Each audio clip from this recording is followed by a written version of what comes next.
Анан эл катары биз дагы ушундай мигрант болуп, сыртта жүрүп, элге кызмат кылсак экен, мамлекетке кызмат кылсак деген. Ошол 9 жыл Россияда жүргөндө ошол жак сизге кандай таасир берди? Өзүңүн өскөн жериңе болгон сагыныч дайым эсиңден кетпейт да. Аман сен жакшына иштеп келсе экен, акча тапса экен, ой тилек максаттары орундалса экен деген ой мени дайым түзүп өтөт да. Сарыбашов Таалайбек Насирбекович болмокчу. Баягы мээрликке келатканда өзүңүз алда койгон максаттарыңыз болгон, шаарды кантип өнүктүрөм деген ошол максаттарыңыздарга жеттизби? Жана Ош шаарын дагы канчалык деңгээлде баягы буга чейин болбогон нерселерди кыла алдысыз иштердичи? Эми негизгиси биз ушу келгенде мен 3 багытта мындай приоритеттүү максаттарды койгонбуз. Негизги ушу социалдык экономикалык өсүштөргө көңүл бурабыз, жумуш орундарын түзөбүз. Бая башында айткандай, ушу шаардагы инфраструктурага, социалдык тармакка көңүл буруу болуп эсептелген. Эми ошол 2 жылдан иштесек, 2 жылдан ашык убакыт иштесек, анын 1 жылы биз ушул пандемия менен күрөштүк да, COVID-19 мына 2020-жылы. Бирок ошого карабастан баягы астага койгон иштердин көпчүлүгүн баштап, көпчүлүгүн бүтүрдүк десек болот да. Анан эми баягы башында айткандай, ушул негизгиси ушул жумуш орундарын түзүү, анан мындай көмүскө салыктарды чыгаруу, ошонун үстүндө мына план тапшырмаларыбызды ушундай оор жыл болсо да толук аткардык да. Анан социалдык тармакка деп турган болсок, ушу балдардын билим берүү тармагына да көңүл буруу, мектепке чейинки бала бакчалар менен балдардын бала бакча менен камсыз кылышын жакшыртуу болуп эсептелген. Ошол астага койгон мына быйыл 2 жылдын ичинде биз 6 бала бакчаны баштадык. Анын 3-өөнү бүтүрүп толук ишке бердик да. 3-өө дагы жүрүп атат. Быйыл мына 21-жылы дагы Кудай буйрса дагы бир 2-3 бала бакчаны Кудай буйрса курабыз. Ушул мектептердин курулушу боюнча жаңы заманбап мектептерди ушуну куруунун үстүндө мамлекет тарабынан проектлер даярдап, 6 мектептин курулуш иштери бүтүп атат, Кудай буйрса жүрүп атат. Анын Кудай буйрса быйыл да 3 мектепти бүтүрүп ишке беребиз деген ойдобуз. Анын дагы акчалары мына мамлекет тарабынан бериле баштады. Ошол эле саламат сактоо тармагында жаңы ооруканаларды шаарда куруп атабыз. Эски шаардык ооруканаларды толук реконструкциядан өткөзүп, бүгүнкү заман талабына жооп бере турган кылып, ушу мамлекет тарабынан оңдоп түздөп, мына эшиктерге бердик да. Мындайча айтканда, балдардын жугуштуу ооруканасы 50-жылы курулган 2 оорукананы толук реконструкциядан өткөзүп, бүгүнкү күндө ишке бердик. Ошол эле оорукананын ичинде 100 орунду жугуштуу оорулар бөлүмүн мамлекет тарабынан жаңы оорукананы бүткөрүп, аны дагы ишке бердик. Кытай гранты менен мына Ак Тилек кичи шарчасында 150 орунду жаңы оорукананы бүтүрүп, аны дагы мына бүгүнкү күндө пайдаланууга берип иштеп атат да. Ошондой иштерди астыга койгон негизги мамлекет тарабынан дагы жергиликтүү өзүбүздүн бюджеттин эсебинен астыга койгон иштерибиздин бардыгы мына Кудай буйрса 2 жылдын ичинде бир топ иштерди аткардык. Мына 21-жылы быйыл дагы мына 1 миллиард 357 миллион сомдон бюджетти бекиттик. Мына быйыл развитияга дагы ушул өнүгүүгө 300 миллиондон ашык акчаны коюп атабыз. Мен ойлойм, быйыл дагы ушул көптөгөн шаарыбызда жакшы иштер болот. Анан ушу менен эле токтоп калбастан биз сырттан дагы инвестиция тартып, шаарыбызды өнүктүрөлү деген тилек максаттар менен иштеп атабыз. Албетте бул өтүп кеткен 2020-жылды баары мындай жыл болот деп 2019-жылы эч ким ойлогон эмес. Себеби адам болгондон кийин эртеңки күн эмне болот экенин эч ким билбейт экенбиз да. Бул бир эле Ош шаарына эмес, жалпы дүйнө жүзүнө оор жылдардын бири болду да. Бирок биздин Кыргызстанда ошол маалыматтарга таянсак, Ош областы, анын ичинде өзгөчө Ош шаарында баягы бат-бат оперативдүү иштер көргөзүлдү да. Ошол учурда баягы пандемия учурунда сиздер кандай иштерди аткардыңыздар? COVID-19 илдети алгач Кытай мамлекетинин Ухань шаарында пайда болгондон баштап, мен ойлойм, бүт дүйнө жүзү ушул илдеттин алдын алуу иштери жасашты да. Анын ичинде биздин Кыргыз мамлекети дагы ушул илдетке каршы бир топ иштерди аткарды. Анан биз дагы шаарда, Ош шаарында дагы атайын штаб түзүп, ушу илдеттин алдын алуу боюнча иштерди жүргүздүк да. Бирок башында аябай оор болду. Мына өзүңүздөргө белгилүү болгондой өзгөчө абал биздин Ош Бишкек шаарына киргизилип, мындайча айтканда өнөр жай ишканалары, кызмат көрсөткөн ишканалар толук үйлөрүндө болуп калды. Бардык мындай ишканалар токтоп, жарандарыбыз үйлөрүндө отуруп калды да. Биринчи бизде шаарда эми өзүңүздөргө белгилүү болгондой иштебегенден кийин жашоо аябай оорлошот экен да. Бүт мындай күнүмдүк оокатын тапкан адамдар. Биздин биринчи максатыбыз ушул карантин убагында элди азык-түлүк менен камсыз кылуу болду да. Анан буга биз мамлекет тарабынан да бир топ жардамдар болду. Анан демөөрчүлөр менен да иштерди алып бардык. Ушул биз дайыма ушул үйүндө отурган инвалидтер болобу, же көп мындай аз камсыз болгон үй бүлөлөр болобу, жалпы эле шаардагы ар бир жашоочулар менен дайыма мындай байланышта болуп, ошолорду мына убагында азык-түлүк менен камсыз кылып турдук. Бул биздин биринчи чоң милдетибиз болду да. Ошол эле мезгилде ошол илдет алгач Кыргызстанга келди. Биздин Ош шаарында мына коңшу райондордо пайда болуп атканда, анан биз ушул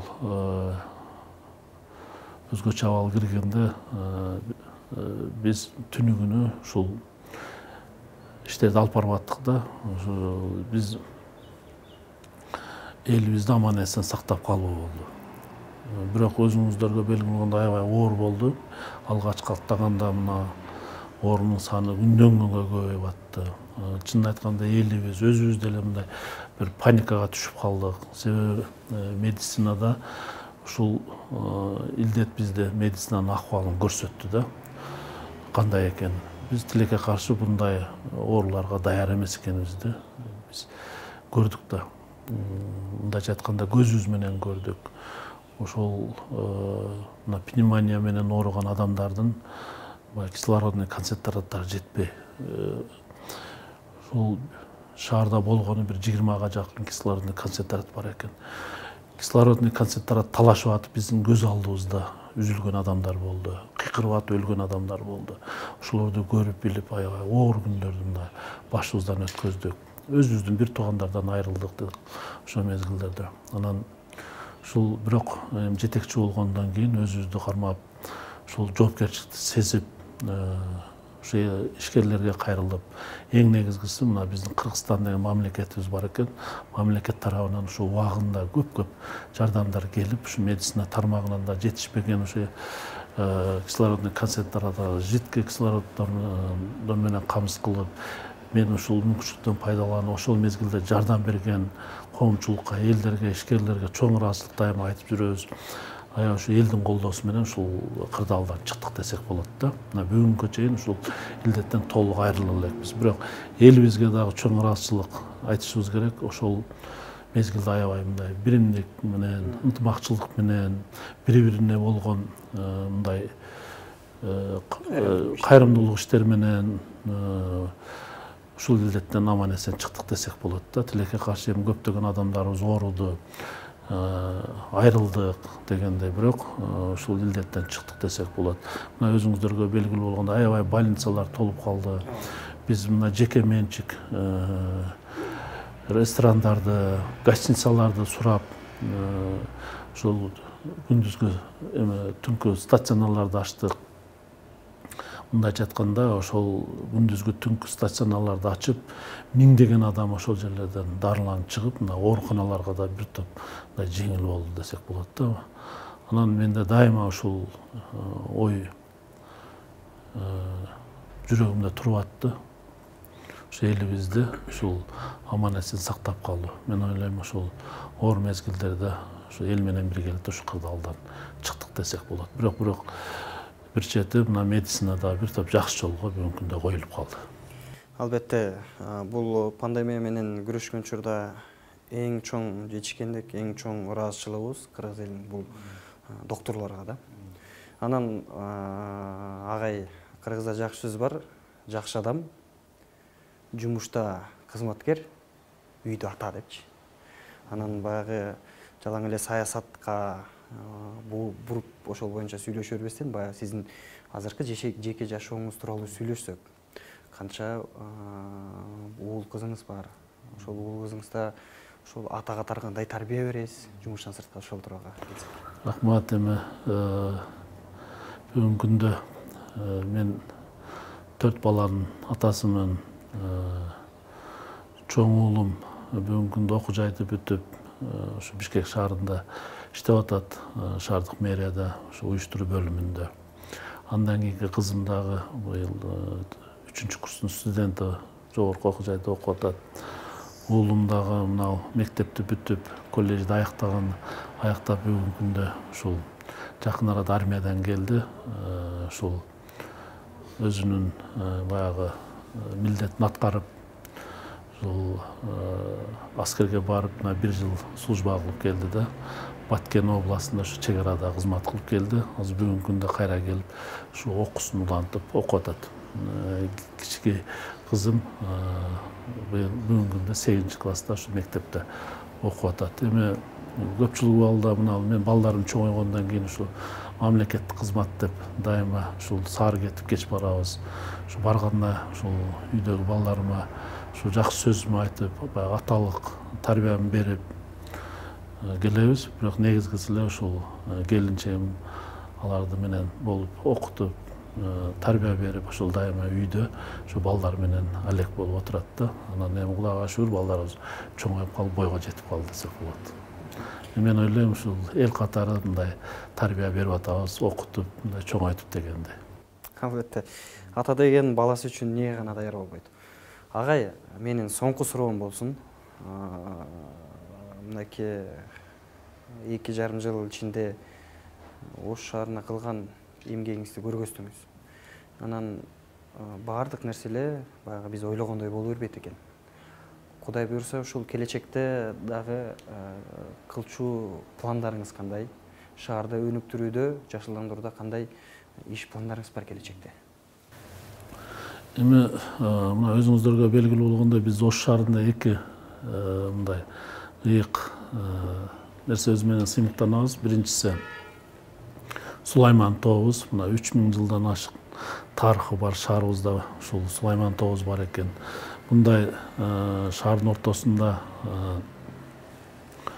мында орун алган тоолор же болбосо ошо ЮНЕСКОнун тизмесине кирген 3 тоо болсо ошонун бири биздин Ош шаарында да. Экинчи шаардыктар сыймыктанган ушул Акбура дарыябыз бар. Шаардын так ортосунан өткөн. Анан мен келгенде эле өзүмө ушу максат койгонмун, ушул Сулайман тообуз менен Акбураны бир ретке келтирип, шаардыктар үчүн, шаардын коноктору үчүн бир ыңгайлуу шарттарды түзсө экен депчи. Мына Акбура дарыясын ушул жергиликтүү бюджеттин эсебинен 2 этап менен баштадык. Биринчи этабы Кудай буйрса, мына иш кызуу жүрүп атат. Мен ойлойм, ушул 21-жылдын аягына чейин биринчи этабын толук бүткөрүп ишке беребиз.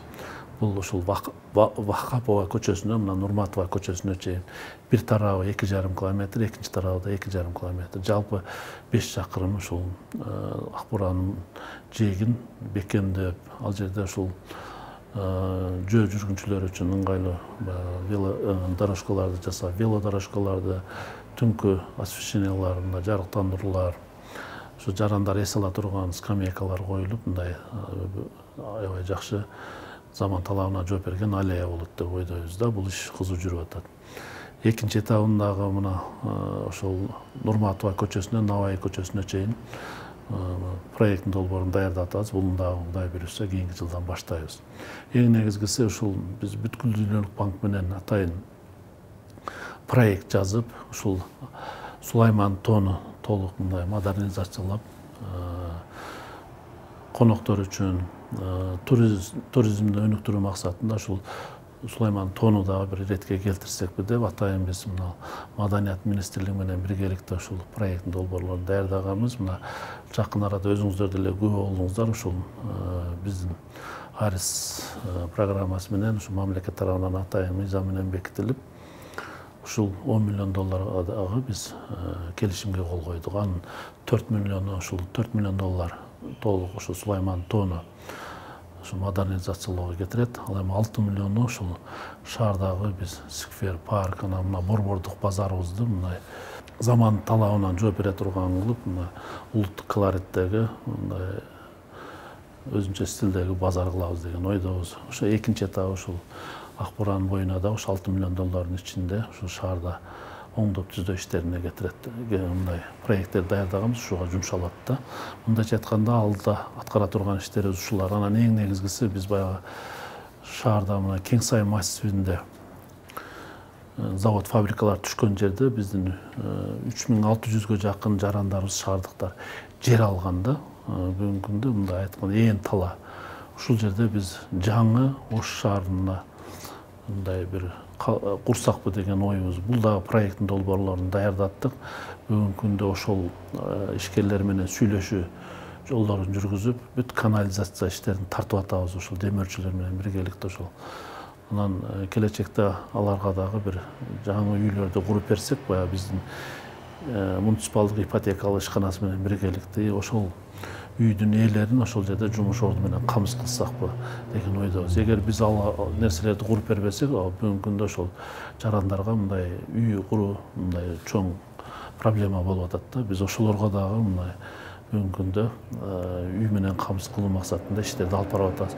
Негизгиси эле мына шаардагы мамлекет тарабынан да курула турган биздин мына Т деп коет, өзгөн Жалал Абадтан, Бишкектен келген шаарга кире бериш жолдор аябай мындай бүгүнкү күндө чоң түйшүктү, көйгөйдү пайда кылып атат.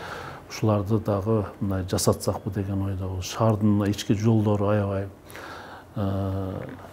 мени түйшөлтөт. Ушул жолдорду оңдоп түзөө иштерин жүргүзсөк, бул да Кытай мамлекети менен келишимдер түзүлгөн, мына 100 миллион долларга жакын гранттык акча келиш керек. Мына көрдүңүздөрбү, ушул мамлекетте болгон окуялардын аркасында, мына пандемиянын аркасынан ошого окшогон иштер токтоп турат. Мен ойлойм, ушул Кудайдан дагы суранабыз, ушул мамлекетибизде стабилдүүлүк болуп, мына жаңы президентибизди шайладык. Эми ушул президентибиз мына 80%га жакын жарандарыбыз ишенип шайлады. Эми бир гана ушул президентибизди бардыгыбыз Кыргызстандын жарандары колдоп, колубуздан келген жардамыбызды берип, ар кимибиз өзүбүздүн функционалдык милдетибизди так аткарсак, мамлекетибизге сөзсүз ырыскы келет, мамлекетибиз өнүгүп өсөт деген ойдобуз. Анан баягы айткандай таза суу, шаардагы ички жолдорубуз, анан астыга койгон пландарыбызды ушул аябай мындай чоң аткара турган иштерибиз бар да. Ушуларды мен ойлойм, тынчылык эле болуп тура турган болсо, жакын арада Кудай буйрса ушуларды ишке ашырабыз деген ойдобуз. Эми астыбызда мына шайлоо келет атат.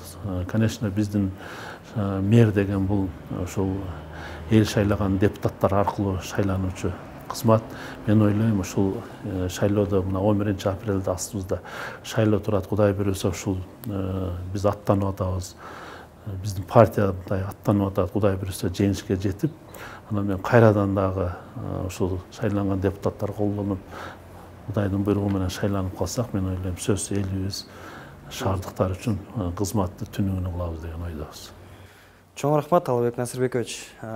Негизи ушул 2 жарым ичинде кылган ишиңизди аны биз эмес, аны баасын эл берет дейт, анын баасын тарых берет дейт. Менен айта турган сөзүм, ушул өзүңүздүн шаарыңыз үчүн, өлкөбүздүн экинчи борбору болгон Ош шаары үчүн кылган эмгегиңиз үчүн бир гана рахмат. Анан маек бергениңизге чоң рахмат. Сиздерге да чоң рахмат айтам. Ишиңиздерде ийгилик, чыгармачылык каалайм. Дайыма ушундай элибиз үчүн сиздер дагы ак кызмат кылып жүрө бериңиздерге тилектешим. Чоң рахмат.